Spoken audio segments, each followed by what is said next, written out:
कलयुग में स्त्रियों के पराये पुरुषों से संबंध रखने का श्राप, एक पौराणिक दृष्टिकोण।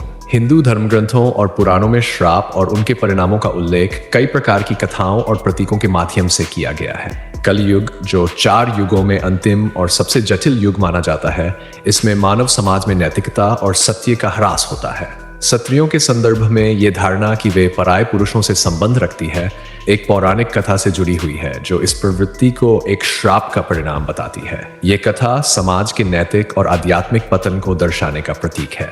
श्राप की पृष्ठभूमि पौराणिक कथाओं के अनुसार महाभारत और पुराणों में एक कथा मिलती है जो इस श्राप से संबंधित है। ये कथा देवी अहिल्या और गौतम ऋषि के प्रसंग से जुड़ी हुई है। कथा के अनुसार इंद्र ने गौतम ऋषि की पत्नी अहिल्या का छल से शील भंग किया। जब ऋषि गौतम ने यह देखा तो उन्होंने इंद्र और अहिल्या दोनों को श्राप दिया।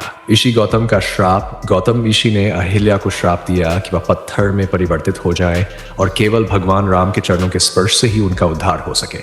इंद्र को यह श्राप दिया गया कि उनका सम्मान नष्ट हो जाएगा। इस कथा के बाद से स्त्री को समाज में एक विशेष दृष्टि से देखा जाने लगा, जिसमें उसकी शुद्धता और चरित्र को बार बार प्रश्नांकित किया गया। कलयुग में सतियों पर श्राप प्रभाव महापुराण, श्रीमद् भागवत महापुराण और विष्णु पुराण में कलयुग के लक्षणों का वर्णन मिलता है।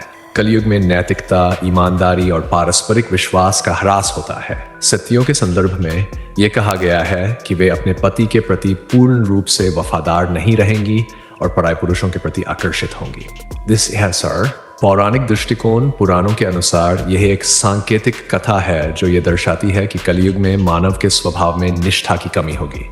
इसका अर्थ ये नहीं है कि सभी स्त्रियां या पुरुष ऐसा करेंगे, बल्कि यह समाज में नैतिक पतन का प्रतीक है। इस धारणा के पीछे का सामाजिक और धार्मिक संदेश ये कथा सीधे तौर पर स्त्रियों को दोष देने का उद्देश्य नहीं रखती, बल्कि यह समाज के बदलते मूल्यों और नैतिक पतन की ओर इशारा करती है। प्राचीन समय में समाज ने पितृसत्तात्मक मूल्यों के आधार पर स्त्रियों के चरित्र को एक कठोर दृष्टिकोण से देखा। इन कथाओं के माध्यम से यह संदेश दिया गया कि समाज में नारी और पुरुष दोनों को नैतिकता का पालन करना चाहिए। आध्यात्मिक संदेश हिंदू धर्म ग्रंथों का उद्देश्य ये बताना है कि नैतिकता, पवित्रता और धर्म पालन से ही समाज में शांति और संतुलन स्थापित किया जा सकता है। वर्तमान परिप्रेक्ष्य आज के संदर्भ में इन कथाओं का मतलब बदल जाता है। ये कथाएं समाज को नैतिकता और ईमानदारी के मार्ग पर चलने की प्रेरणा देती हैं। किसी भी युग या समय में स्त्रियों या पुरुषों के चरित्र को आधार बनाकर उनका मूल्यांकन करना उचित नहीं है। ये कथाएं केवल प्रतीकात्मक हैं और कलयुग के नैतिक पतन को उजागर करती हैं। निष्कर्ष, पौराणिक कथाओं में स्त्रियों के पराये पुरुषों से संबंध रखने को लेकर जो बातें कही गई हैं, उन्हें सिर्फ एक श्राप तक सीमित नहीं किया जा सकता। ये कथाएं समाज के लिए नैतिक शिक्षा और चेतावनी है।